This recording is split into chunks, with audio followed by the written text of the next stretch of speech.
Hey, Hello. Vin. Hey Hey, man, good to see you. We thanks were for just joining. cursing Microsoft, but thankfully it's not none of that issue. So Good. Glad to join. perfect. Thanks, Vin, Okay, for joining in. I think we can get started. Guys, the chat window is open and the Q&A window is also open. And we'll officially start the session. Thanks all for joining in. Over to you, Janak. perfect. Okay. So good stuff. Welcome, Wen, to this session. This is the second of our hacking the funnel session, right? Where we basically talk with cyber marketers and founders talking about their experience with cyber marketing and what's their journey has been. Vin, just to introduce you, you've been in cybersecurity designing. I would rather call it like you've done designing and branding over more than for over more than 13 years, right? And you specifically like primarily you focused on cybersecurity over the last few years, right? And working with some of the bigger brands, like Clarity, Toughen, Stacklock, and Cyolo. Pardon me if I didn't pronounce it well, but so we want to know today, like your journey of how designing and branding works in cybersecurity. We all of us have just heard snippets. Me and Anjika have worked a little closely, but you've had tons of experience in that. So I would not take too much of your time. Over to you to just introduce yourself, and I'll just jump to the first question after that. Sure. Yeah. So, as you mentioned, my name's Vin, and I am the founder at Fixel Design. So, Fixel's been around for 15 years. And I'd been doing design before that with the agency. And when I started Fixel, we weren't designing specifically for cybersecurity, but as you mentioned, we did really find a niche there. And that was exciting. And we have been working with design and brand, particularly on the website, for cyber companies for the last 13 years. And yeah, it's been great. Right. Okay. So first up, you said right, you'd found your niche and basically you stuck on cybersecurity. Give us a background of why you stuck there, like, or how did you find that niche before doing a lot of branding and designing for other, sort of industries as well. Sure. So really didn't plan on starting in cybersecurity. When I started Fixel, it was me and three other guys, and we were just kind of the four of us working for anyone who would pay us. This is back in the Dribble Twitter days. We started Fixel in 2010. And along the way, we really found that tech startups was where we excelled. And in that space, we ended up working with a cybersecurity company called Distill Networks. And that really was a turning point for us. So we worked with them through their really early seed stage all the way through a successful acquisition. So it was great. We got to work with them on their website, their brand. We built some really fun mascots for them. These robots that were really kind of key to their brand. And the great thing is, even though when we first started working with them, we were working directly with the founder and CEO. Over time, they built a marketing team, and we formed great relationships with everyone on their marketing team. And when the acquisition happened, they ended up kind of scattering to other cybersecurity companies. And that really kind of started the snowball for us because they had worked with us, they had a good experience, and obviously it was a successful relationship. We ended up leaning into that relationship and really leaning into the niche of cyber, and they kind of took us with them to these other companies. And we actually have two of the members of that team who are still clients to this day, have brought us with them from several different companies. So again, we didn't necessarily plan it, but niching down really did become one of the best decisions we could have made. It was trial by fire. Over those 13 years, we've really learned a lot about the cybersecurity, kind of what works, built a playbook, what kills credibility, what it works when talking with enterprise buyers, and really what investors respond to. And so it's been great. Yeah, 15 years total, 13 years really focused here on cyber, and we're really even leaning further into that as we continue to build. Perfect. You've mentioned a lot of heavy stuff, Vin. So how do buyers think? How do investors think, and stuff like that, right? So I would want to come to the first heavy question of this session, which is when you look at branding or identity or designing for cybersecurity websites, right, or brands in specific, do you have core principles that you focus on? Like, how do you start with thinking about it? Yeah, so we definitely do have core principles, and kind of like I mentioned, we have a playbook that we like to utilize when it comes to designing for cybersecurity. And broadly, I think these apply to a lot of different companies, but some of them particularly for cybersecurity. And we like to use our 3Cs framework. And so the first one is clarity. Clarity is so important. And really, clarity is the piece that builds trust. And cybersecurity brands, really, trust is the product. So being clear about who you are, what you do, what problems you're solving is really important. And even as a designer, I will say a really clear, well-structured Google Doc is probably better than a super flashy website that leaves a visitor scratching their head at like who you are and what you do. So clarity is really key, especially because we're often dealing with highly technical concepts here. So we work with our clients to make sure that they're communicating with clarity. The next C is credibility, and this one is also really important. Again, you're selling trust here, and often when you show up like a scrappy startup, you get treated like a scrappy startup. When you show up like a market leader, you get treated like a market leader. I think about the saying, dress for the role that you want, not for the role that you have. It's kind of similar here with cyber. You want to be perceived as a mature brand, and design can help you get there. Brand can help you get there. And the last C is consistency. And that is really just making sure that you're being consistent across all platforms. And it's really kind of how you protect those first two, the clarity and the credibility, making sure the way you're showing up on your website is the same as you're showing up in your pitch deck, as the same as you're showing up in recruiting, the same as you're showing up on social. And so really, making sure that you are showing up in a consistent way is really important. Again, whether talking to customers or investors or recruitment, that's important there. So I think when it comes to our approach, those would be kind of three principles that we really lean into. Right. Interesting. And when you mention credibility, right? So an important question that we often face is that, startups, when do startups really start thinking about credibility, right? Or building that credibility? Do you also do you face startups which are probably, or from a strategist perspective, what's your say on that startups should start thinking about credibility at what stage, or design with credibility, or design with, all the 3Cs at what stage of their growth? Probably earlier than they think, and Yeah, that's not to say, there probably is a stage where, you're still pre-seed trying to find product market fit. You probably don't need super refined brand assets at that point.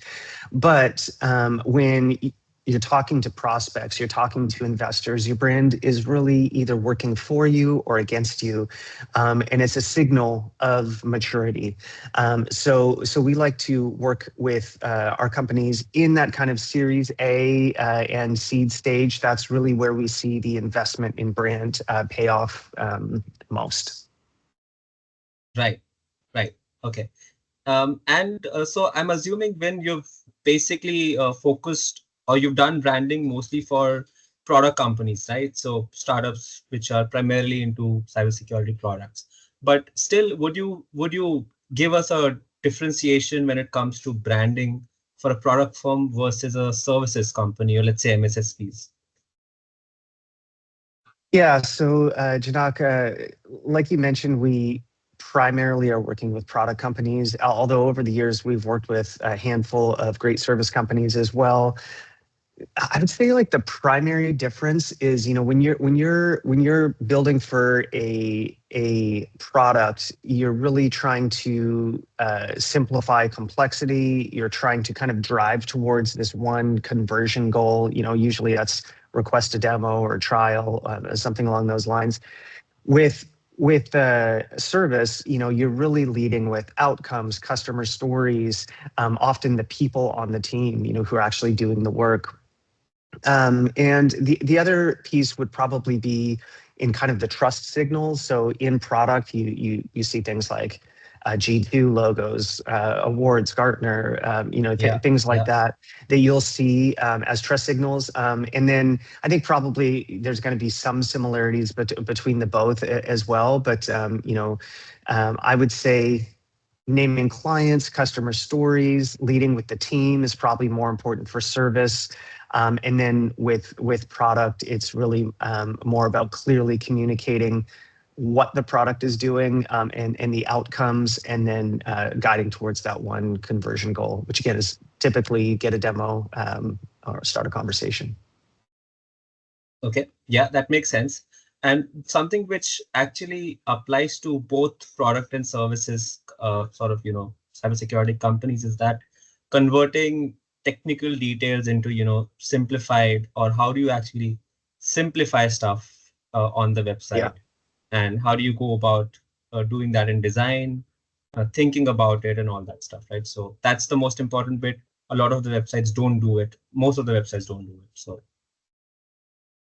yeah, I find it's the founder or the technical founder particularly, who always wants to put a big technical diagram in the hero of their website. It's like, let's that's probably not the right place for that. Now, granted, there very well could be a place for a technical diagram on a website. It's probably not in your hero. So really, what we like to do is think about it instead of oversimplification or dumbing anything down. We're really trying to translate these complex problems into a way that people can understand.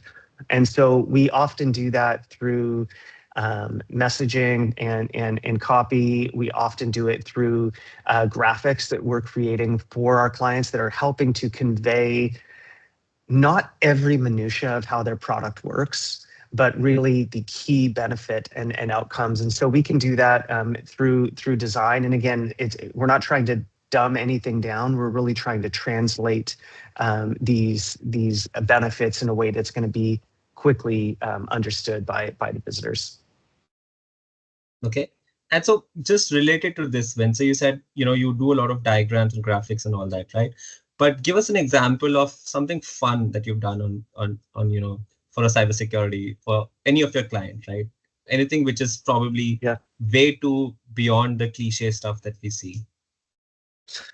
So, let me think of, so one of our current clients is StackLock, and they have a open source project called ToolHive that they run. And one of the things that you'll see in the open source community quite a lot, and that we really love doing, is building mascots. And so we've built this really fun, it's like a marmot bee, half marmot, half bee mascot that they use throughout their branding.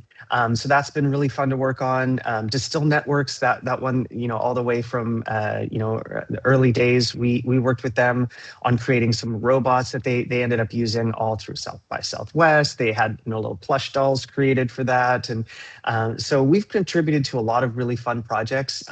It's always one of those things in cyber, you're trying to balance, like, how fun do we want to get here? There definitely are brands that are kind of leading the charge. I think about Torque, if you're familiar with Torque, or Wiz. There's one I just saw recently. It's koi.ai, where they have this little koi fish floating around in an airship. And so there's definitely fun to be had, but you also want to balance that with being taken seriously. So if the fun pieces are kind of working for the brand in a meaningful way, great. But if it's making you seem unserious, that may be something to reevaluate. Right. So just a question on this particular aspect, right? When you say fun, you talk about mascots, you talk about some design elements which are sort of creative, right? Do you Yeah. see colors having a lot of important part to play in designing for cybersecurity, right? We've seen cliched colors for a big part of our journey, right? We've over the past, Yeah. I don't know, 50, 60 years. So how do you approach that? Like, taking a different approach to colors. Okay, I'll experiment with some colors, or you just stick to our cliched ones. Yeah, so I think one of the things, and you even kind of called this out in the title of this talk, like it was, beyond blue shields and red locks. I think that there are definitely in cyber cliche elements, colors. You kind of had this dark hacker theme for a long time, and this ominous person with a hoodie, and like that's breaking into your server or something like that. We've moved beyond that, luckily, as an industry for the most part. I mean, you'll definitely see people who kind of cling to those defaults out of the gate, but a lot of brands are starting to realize that color is an opportunity for differentiation. You see brands owning colors. So again, if I say Wiz, you think blue, and this is, just one of those things. Clarity, which was a client that we worked with from early, seed days, and they're huge. They really clung to this bright neon pink, and so we've really carried that throughout all of their brand assets, and it's been great. That's very interesting. And neon pink is something which we would also like to experiment with. We haven't yet, but So how does that impact? When you talked about the way cybersecurity buyers think, right? How does that impact the way buyers see you as a brand and take a decision on your website, right? Yeah, security buyers are skeptical. They're trained to evaluate risk, and I don't think that just shuts off the moment they come to your website. So, making sure, again, thinking about those 3 C's, the credibility piece, I think is important. There's a piece that probably subconsciously happens here the moment they visit your website. Is this a credible brand? Is this brand going to be around in 2 years? Because I think you will definitely have those early adopters who tolerate scrappy and maybe a unrefined brand experience because they really believe in the product. But for the most part, security buyers as a general persona are skeptical. And so I think we want to kind of keep that in mind as like a buyer checklist. When they're coming to the website, do I recognize any of the names on this website? Like customers, integrations.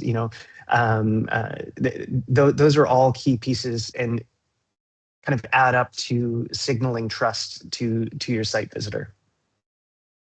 Right. And does basically being more creative impact it positively? Like, what's the current thinking in the industry?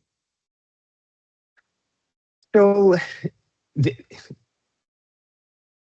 here's the reality. I feel like with the tools that we all have access to these days, creating a good website is probably not that difficult. It's creating a memorable one, right? And so I think you're going to start to see a lot of brands that look good, they look fine, but they're all going to look the same. And you're already starting to see this, right? This kind of sea of sameness within the industry. And so this is really an opportunity to differentiate, to stand out, to have a strong brand opinion, and to be memorable. And really, a lot of these brands, we're talking about here today, and a lot of our customers, they come to us because they need to stand out and be remembered, not just because they can't put together a website. Yeah, that is true. In fact, on this bit, right? So one sort of audience is your customers and your prospects. The other audience is the investors, right? So a lot of the startups are basically trying to build credibility with investors as well. How does branding or creativity or being out of the box help you making a statement with investors, let's say, or in fundraising for for over the in the future? Yeah, I mean, investors are buyers too, right? Just at a different scale. And so we talked about like this mental checklist that the enterprise customer may have when they're visiting your site. Well, an investor has a mental checklist as well, and really the piece that they're going to evaluate immediately, the thing they're probably going to pull up before every investor call is your website. And that really does signal operational maturity. Are you going to be around? Are you taking this seriously? Is this a side project that's going to fall off? And so there is an opportunity, a real opportunity, like this gap between the product. I think having a good product is just table stakes, and that's we should assume that you have a good product. How's the presentation? How are you showing up when it comes to visual, voice, tone, messaging, consistency? That it really all is packaged together in a way that is either working for you or against you. Okay, sure. And so you mentioned about your clients which have been around for some years, right? And they've seen growth, tremendous growth over these years. Can you share a couple of stories where your designing or branding has directly influenced, let's say, funding rounds? That'd be great to know. Yeah, I mean, I don't know if I can say that your new website closed a round for you, but we've never heard a client say that their brand has hurt them with investors. So it is an important piece, and we've definitely worked with a lot of companies who have gone from seed, Series A, B, C, D, through successful acquisition, and that's been really amazing to be a part of, and we get to kind of come alongside them as a long-term partner. So most of the clients that we work with, we don't just build their website and hand it off. We actually continue to work with them for years. Our average client relationship is over 4 years. And so it's great to continue to work with our clients as they grow and evolve. And then through that, we've actually formed some great relationships with VC companies and private equity companies. And they kind of turn to us when they are working with a company that does need to take their brand a bit more seriously. And again, being able to work with those companies through to acquisition is pretty exciting.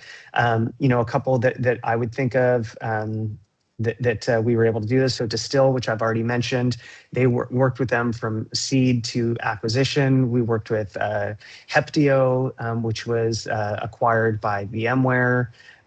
We have worked with Cyril, which was acquired by Varonis, I believe. We've worked with a lot of really great companies, again, who have seen tremendous growth. And so again, I don't know if you can necessarily draw a through line from, hey, we designed the website and then this happened, but you definitely see a pattern there. Yeah, like if you know, right? I mean, you can never say for sure, but I would before coming to the elephant in the room for me, which is AI. For designing, I would ask you, because I am seeing there are some designers in the audience as well, and they would want to ask you some specifics about designing, design thinking for cybersecurity specifically. Like, you've given core principles, but drilling down a little like deeper into those principles, maybe. Yeah, into principles of design and how to think about design when it comes to cybersecurity. So let's say you're dealing with a product or who just wants a complete rehaul of their branding or their website. What are the key elements apart from the principles, how to think about that design? Yeah, so each brand tells a different story, and so when we start working with a brand, our first step is to work with them on brand discovery, and this is really our opportunity to understand. And we've actually talked about this, you and I and Anjika, about Yeah, how yeah. we do brand discovery and really uncovering the unique value prop of these companies, because that is so essential to the story that they're trying to tell. And so rather than just decoration and vanity, like we really are trying to understand who they are, what problems they're solving, and how to communicate that. So as we mentioned earlier, that kind of comes out in different ways for different brands. Sometimes it's bold and fun and exciting, and other times it's a bit more serious and confident and assertive even. And so that all comes out in their brand personality, and brand personality is going to come out in design. So we do that through custom design elements, illustrations, iconography, visual language. So thinking about graphic styles that you would use throughout a brand project. It also comes out in voice and tone. That's another piece that really a lot of companies underutilize or don't even realize have a significant effect. And so one of the areas that we've really tried to work with our clients is to understand the importance of voice and tone in their brand experience. And so that's one of the things that we work not just on the visual side, but also in how they're showing up in communication. And that often kind of comes together. We'll build a 3 brand pillars that they would have, brand voice pillars. And then from there, we've actually started to generate a set of custom instructions that they can use with their AI tools to make sure that they're able to utilize that when they're starting to talk about their brand on social or with investors in recruitment, to make sure that they're showing up and talking confidently in the voice and tone of their brand. It's kind of like a filter you can pass your messaging through to make sure that you are sticking to the brand attributes. And then on the design side, we those come out a lot of different ways, but we, as far as like actual tools that we're using, we're in Figma. We love Figma. We're also in Illustrator for some of our more bold visual language that we're creating sometimes. But yeah, those will come out in a lot of different ways. That's amazing. That's amazing. Thanks, Vin. We'll quickly take a break. Just a quick question from the audience. Anjika, would you share, please? Yeah, sure. Actually, I'll unmute folks. I'll allow them to use the mic Yeah, as yeah. well. But yeah, so we have a question from Melby. She's a designer, and the question is basically, do cybersecurity brands need mascots to stand out, or can a consistent, unique design element achieve the same impact? Also, a follow-up question on how do plush toys or cute mascots actually strengthen credibility? Yeah, so this is really going down to being a memorable brand. Now, one of the things that I've found with mascots is mascots are a way to be memorable, and you'll see this used. And you could think about this like let's take cybersecurity out of it, right? Like imagine Frosted Flakes without Tony the Tiger, right? Like it just makes it a little bit more memorable, or Fruit Loops without Toucan Sam, right? Like, so it does allow the brand to be more memorable. And so one of the areas where we have seen mascots really pay off is in the open source or really developer first communities. Oftentimes when you're talking with enterprise buyers, those skew a little bit more on the serious side. There's definitely exceptions to that rule, but they tend to skew a bit more on the serious side. but particularly in the developer community, it skews a bit more fun and a little bit more personality coming through things like brand mascots. And so we've done a handful of those over the years. And again, when it comes to how do they add to credibility, it's really adding to memorability.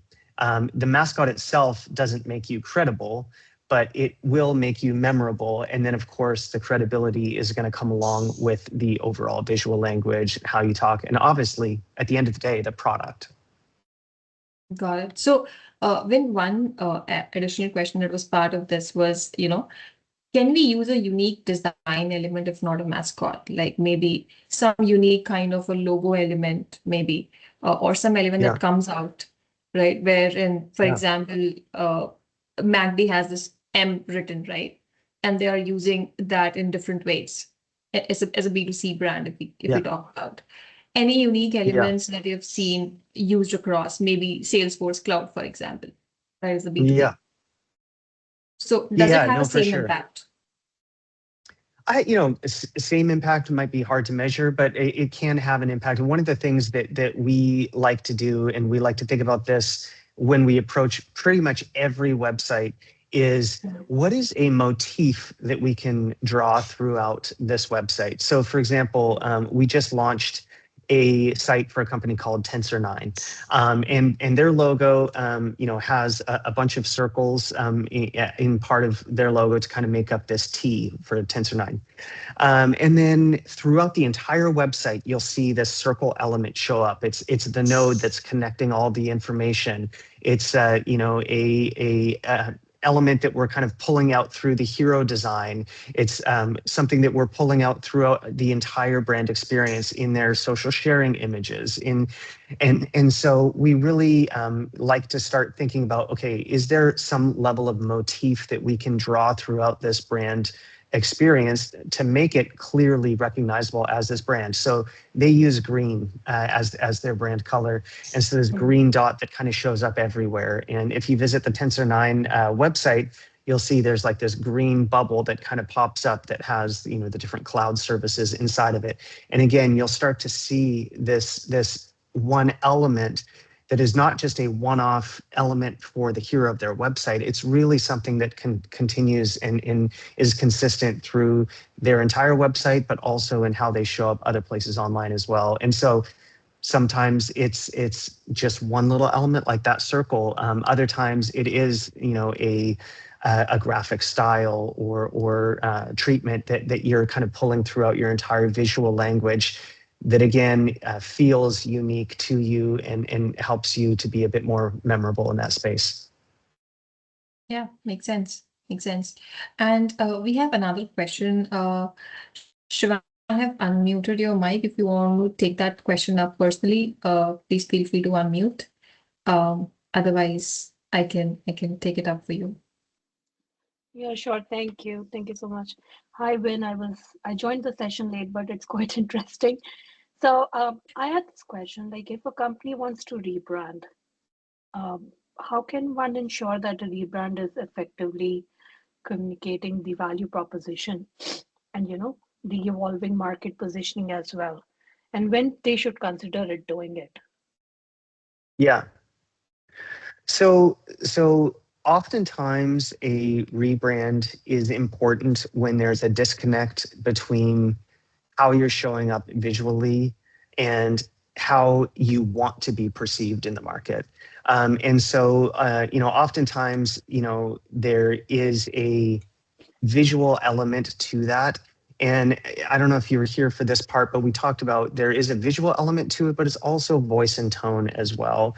And so when we do work on a brand redesign project, we're doing it through a brand discovery process that we've created and developed specifically for cybersecurity brands to help us uncover what are their unique value propositions, what is working, what's not working, competitive landscape. We look at their technology and really try to understand the problems that they're solving, the outcomes that they're providing for their customers, and then from there, we go into strategy. And this is even before we're actually putting together any actual designs or comps for their logo, because a lot of people think, brand design is my logo. But brand design is not just your logo. It's so much bigger than that. And so we're thinking about brand positioning. We're thinking about messaging. We're thinking about voice, tone, and of course, visual language. And then communicating those outcomes through a consistent voice and visual language. Right, but do you also think that there should be certain factors that should guide that decision? Because sometimes we feel like we have been with this website and logo for quite some time, and maybe I'm not fetching more clients. So are there any particular decisions or like metrics that one has in mind to go towards rebranding?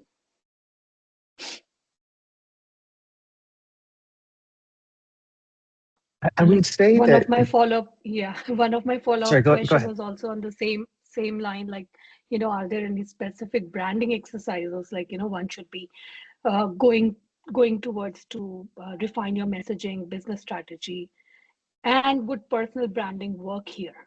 So yeah, so personal branding, that's a really interesting one, actually, and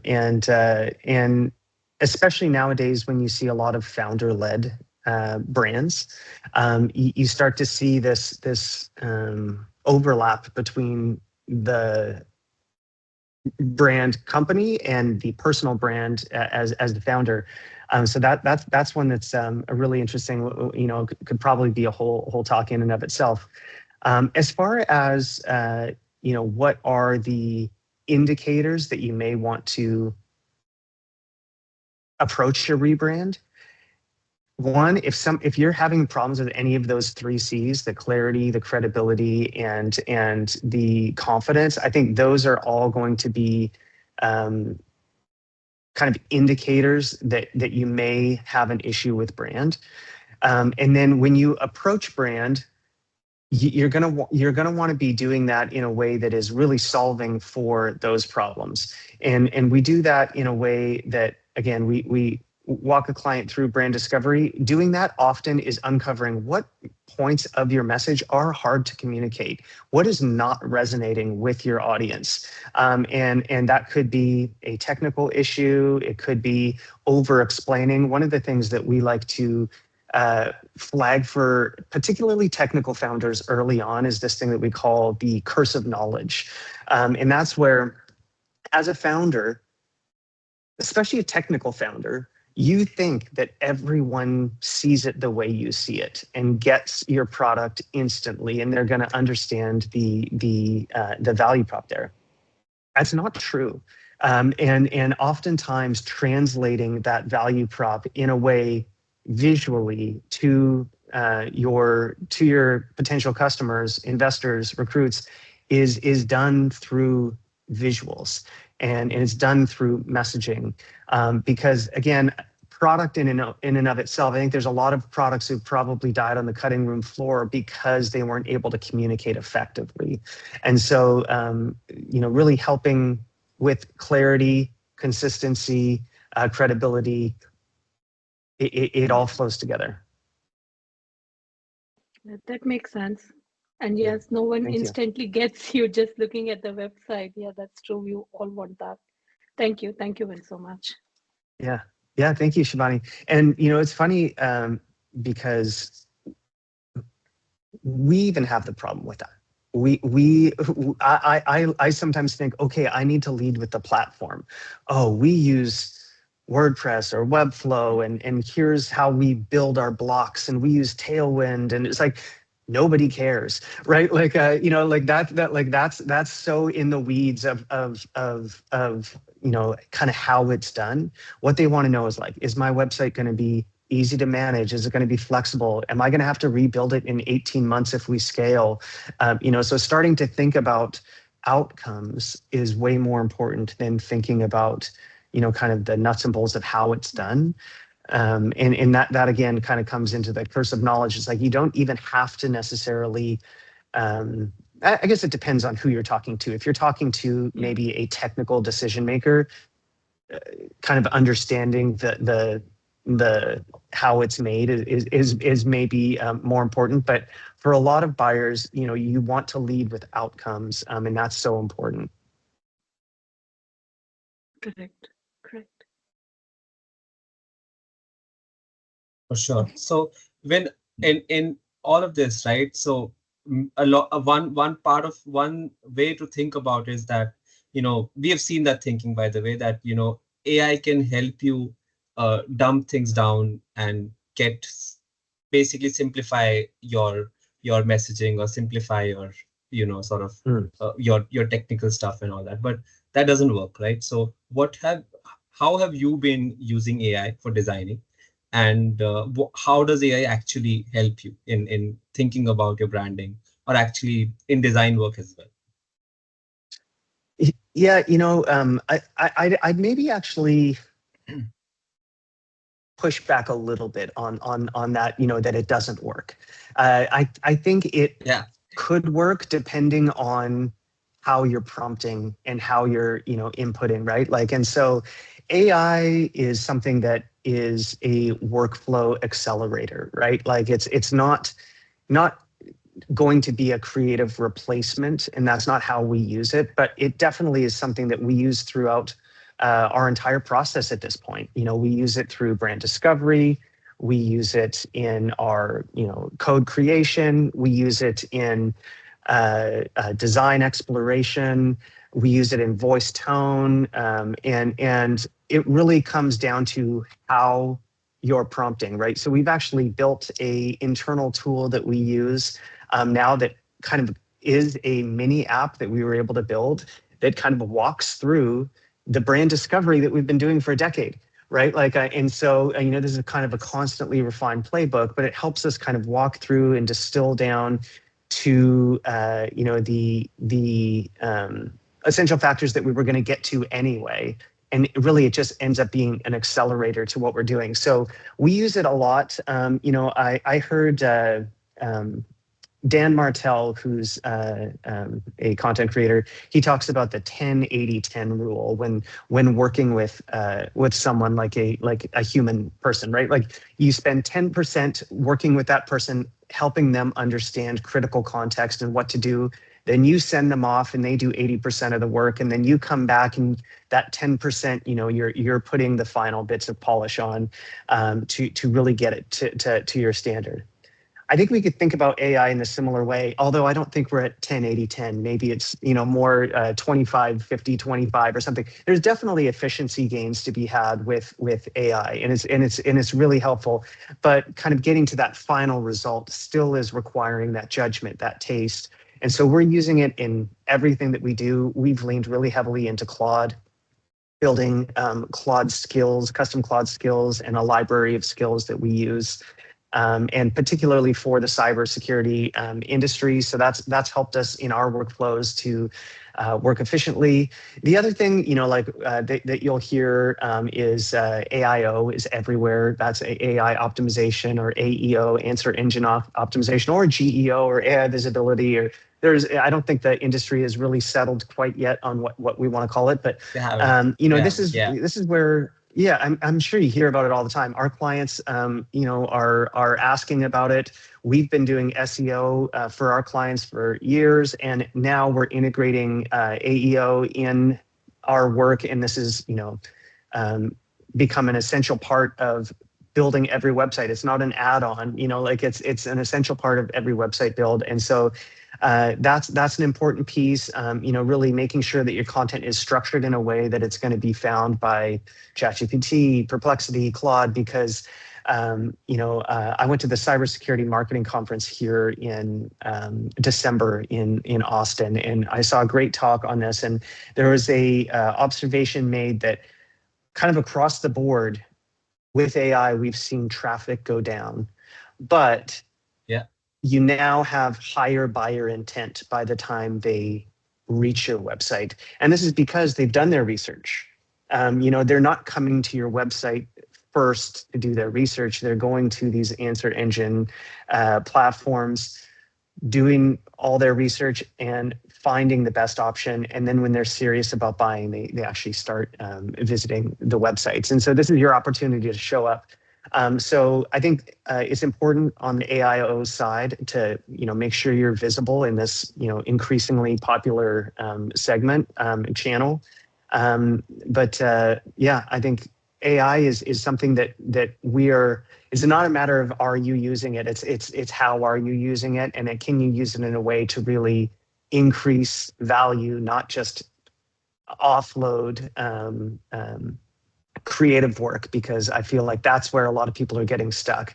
I've seen people post, oh, look at this website I built in 10 minutes. And you go and it's like, again, it looks nice, but it's like, there's no strategy behind it. You have this gradient, background and some animation. It's like, what's the brand story here? So I think you're going to start seeing a lot of these companies think they can build a brand with one click, but then you're going to start seeing them all look the same. And so this is a real opportunity for differentiation. Yeah, and so you mentioned something very interesting, right? So again, you mentioned about AEO and AIO, AI SEO, right? So when you think about creative differentiation in your branding or creative elements, have you had any experience where AI sort of is linking you or referencing you because you have a creative brand identity, or just out of the box design elements on your website or something like that? That's a good question. I don't know if that would be why you got found. However, we have been found by multiple clients who've reached out to us saying, I found you looking for cybersecurity design agencies, and they found us on these engines. So really, I guess it's going to depend on how you're being talked about, right? It's if people are talking about your brand differentiation in terms of visuals, that will show up. So if someone's typed in, I'm looking to create a strong, unique visual brand for my cybersecurity startup, where should I look for inspiration? Well, it's likely going to pull up a lot of the examples we've talked about today, and that's because that's how they're being talked about online. So it is an important element for sure. Right. And so again, being talked about, I want to just come to that before we sort of wrap this session up and take the last few questions. Do mascots get talked about in B2B and specifically in cybersecurity? Is that a thing that people discuss? Okay, this is a good creative thing that they have done, or Reddit going crazy over it? Has that happened? Yeah, I mean, there's definitely examples of mascots being used through B2B tech, cybersecurity. It's definitely, like I mentioned earlier, I do think that the developer first communities are where these show up the strongest. One of my favorite examples, they're not cybersecurity, but if you've never visited the Posthog website, everything about that just screams personality and fun. They've got this little hedgehog that's scooting around the screen, and they're known for that, right? Like, Posthog without the mascot would not be Posthog. So that's an interesting way that they've pulled that off. There's others, like I mentioned, Torque, which I think is a great example of how a cybersecurity company has made a big bet on brand. I heard a great talk from Derek Jeter, who's their head of brand, and he was talking about how they invest in brand and this brand story. They even have a LinkedIn profile for their mascot. It's exciting if you get mentioned by their mascot, and people cling on to that. They sponsor a monster truck. So Torque as an organization sponsors a monster truck, and they invite their buyers and their kids to these monster truck rallies. And it's just this point of connection, right? And they've made it a part of their brand story. They do these mini films. It's really impressive, right? So there definitely are ways in which mascots and kind of this brand personality shows up in these big ways.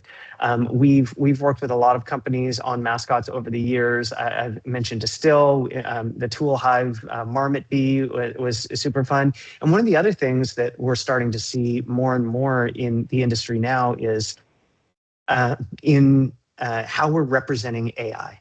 So a lot of the companies that we work with are AI forward or even innovating in the AI space.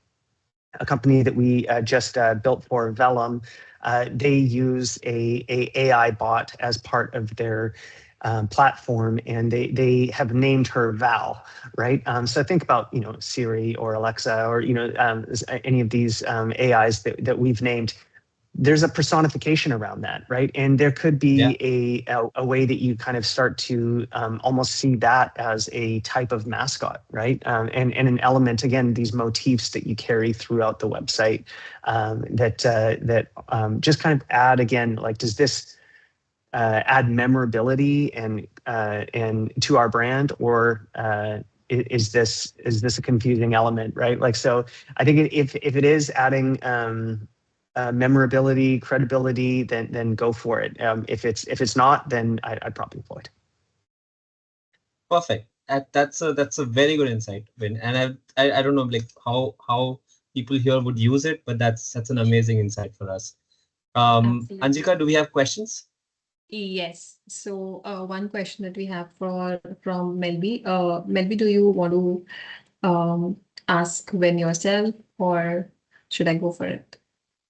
Yeah. So the thing that I wanted to ask was, like, obviously the topic beyond blue shields and the red locks. So if not blue shields, red locks, we are not going for the hacker image or the hoodie image, then what else do we have now? Like, it's overused. So it is like a Yeah. mental model that is created right now in people's mind that this is linked to Yeah. cybersecurity. So Yeah. then Yeah. what else? Yeah. I will say, like, I'm not anti ever using locks or ever using shields. We have clients whose very brand names mention locks and shields, and so it's not totally uncommon. And if it's a motif that you need to lean into it. But I do think that there are a lot of other visual opportunities to stand out, and a lot of that's going to uncover as you start doing visual language exploration. So that can come through custom iconography, illustration. A lot of what we like to do is put together small animations. We like to lean on Rive, which is a great lightweight tool that we can use for web animations, and utilizing these small short animations that are going to, again, convey a high level abstract point. You're not trying to get into every little last detail of how an app looks and works and feels, but really we like to call it medium fidelity, right? So they're not like full product screenshots always, but there may be these medium fidelity. You see these all over the place, and we build them a lot for our clients, where we're trying to show, not always tell, or show and tell. We're combining the graphic with the explanation. And so there's a lot of opportunity through creative visual language for you to start exploring how to communicate the outcomes. And again, it's not that there's nothing intrinsically wrong with a shield or a lock, but I think to the broader point that's being made is the risk is looking like everyone else. And there's a real opportunity for brand differentiation here. And so that could look pretty different per brand. Yeah, makes sense. So when I have a question, if you don't mind, right? And I was recently reading a piece where they mentioned that they have correlated the design branding element with AI, like the question which Janak asked, right? But it is more on the resource pages. So if you have like white papers, blogs, or all that content, right?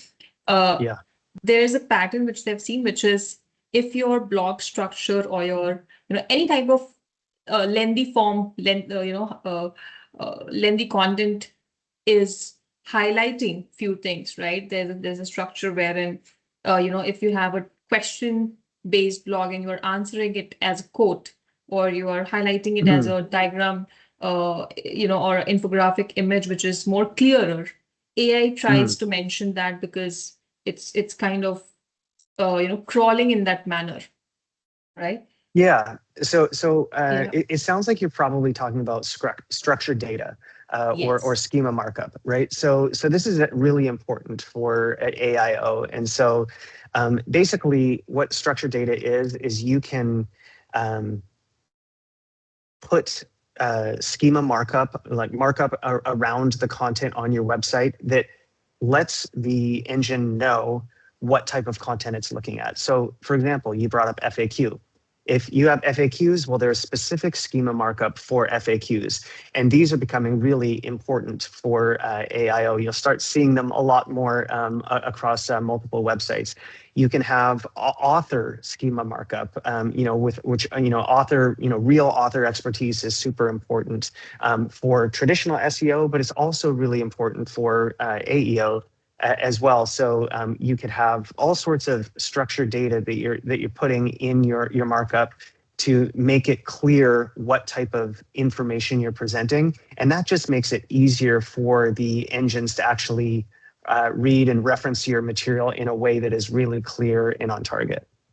So I'm not exactly talking about the schema markups, right? So basically what that blog or that piece talked about is they made a certain unique change. So what one of the companies, what they did was they basically created two blogs, obviously for A/B testing, right? Similar kind of content, right?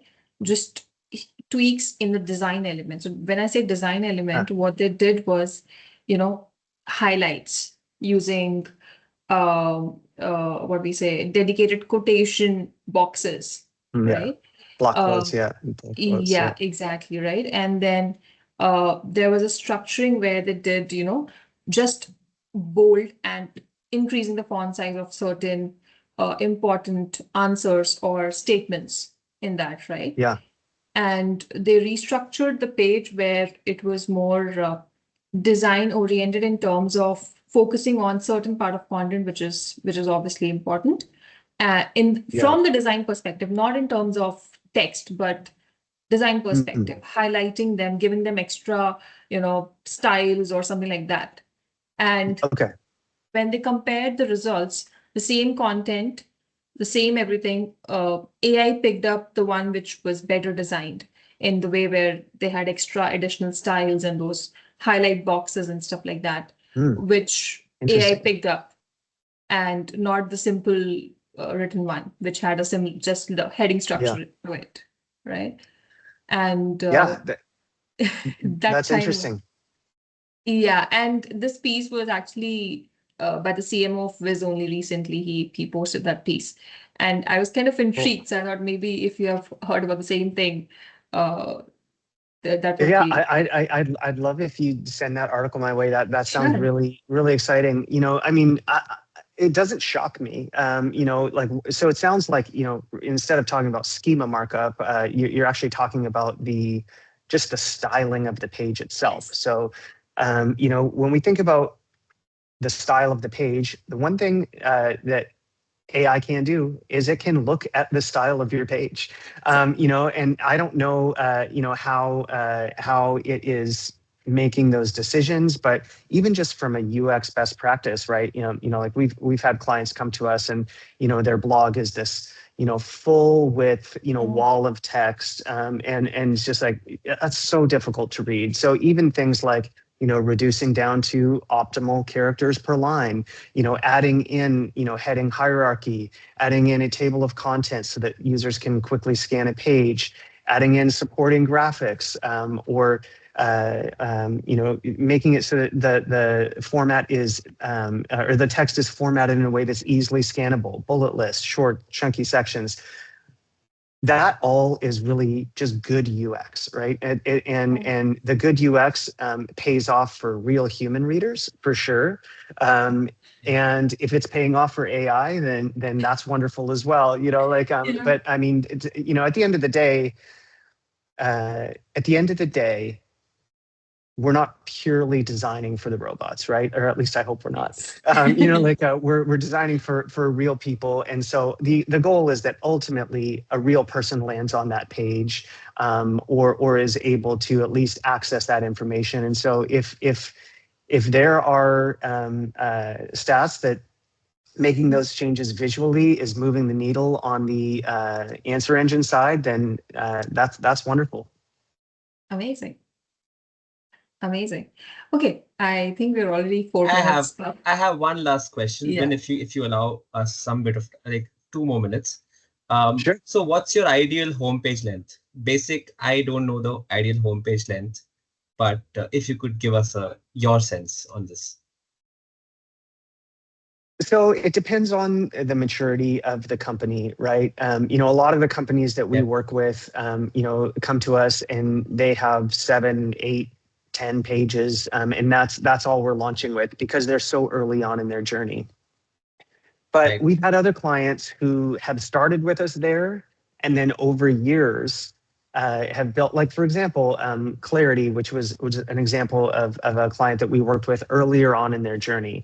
I think they just raised their Series D, and their website has literally thousands of web pages on their website now, from thought leadership, industry pages, use cases, customer stories. They really have exploded in the amount of content that they have on their site, but it's all still built on the same framework that we started with back in 2021, I believe. It's the same website. And that really just speaks to the importance of having a really solid foundation that is going to scale with you as you grow. Their homepage now looks so different than it did when we initially launched their site because they've just matured as a company. The one thing I do like to think about as a kind of general rule of thumb for your homepage is think of your homepage as the table of contents for the rest of your website. So the homepage should lead into the additional pages on your website. So obviously, every hero is typically going to be either leading to product or demo, or sometimes both. You're going to have oftentimes customer stories. You may have things like integrations.